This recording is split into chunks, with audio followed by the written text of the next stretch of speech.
अस्सलामुअलैकुम रहमतुल्लाहि व बरकातहू। दोस्तों कैसे हैं आप लोग। उम्मीद करते हैं कि आप तमाम लोग ठीक ठाक होंगे, खैरियत से होंगे। दोस्तों आखिरकार आप तमाम लोगों के लिए एक गुड न्यूज़ जो है वो आ चुकी है।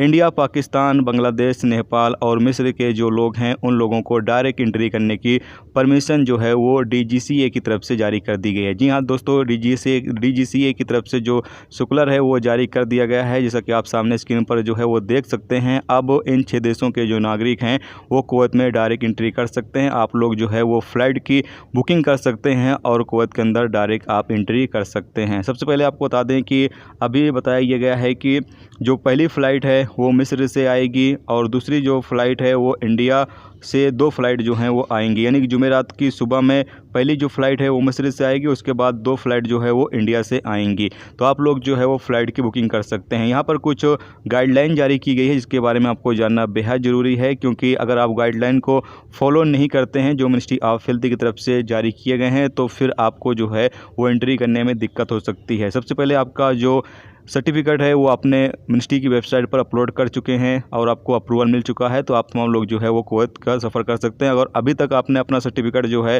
वो मिनिस्ट्री की वेबसाइट पर अपलोड नहीं किया है तो आप जाकर सबसे पहले मिनिस्ट्री की वेबसाइट पर अपना सर्टिफिकेट अपलोड करें। उसके बाद आपको जब अप्रूवल मिल जाएगा तो उसके बाद आप जो है वो कुवैत का सफ़र कर सकते हैं। और यहाँ पर आपको बता दें कि आपका जो इम्यून एप्लीकेशन है वो ग्रीन होना चाहिए और मोबाइल ID एप्लीकेशन जो है वो ग्रीन होना चाहिए, और साथ में आपको स्मॉलिक जो एप्लीकेशन है उसमें भी रजिस्ट्रेशन करना होगा। जी हाँ दोस्तों, स्मॉलिक एप्लीकेशन भी आपके मोबाइल फ़ोन में होना चाहिए, उसके बाद ही आपकी जो एंट्री है वो कुवैत में होगी। तो ये कुछ गाइडलाइन जारी की गई। इसके साथ ही यहाँ पर यह भी बताया गया है कि आपका जो वैक्सीन सर्टिफिकेट है उसमें आपका पासपोर्ट का जो नाम है वही सेम नाम वहाँ पर होना चाहिए, और भी जो प्रूफ आपके पास हैं, चाहे वो आपका जो RT-PCR रिपोर्ट आप लेकर जा रहे हैं उस पर भी जो नाम है वो पासपोर्ट का ही नाम होना चाहिए। यानी कि हर एक प्रूफ पर आपके जो है वो पासपोर्ट का ही नाम होना चाहिए, उसके बाद ही आपकी कुवैत के अंदर एंट्री जो है वो ली जाएगी। तो ये कुछ गाइडलाइन जारी की गई थी और फ्लाइट जो है वो स्टार्ट कर दी गई है। तो आप लोगों के लिए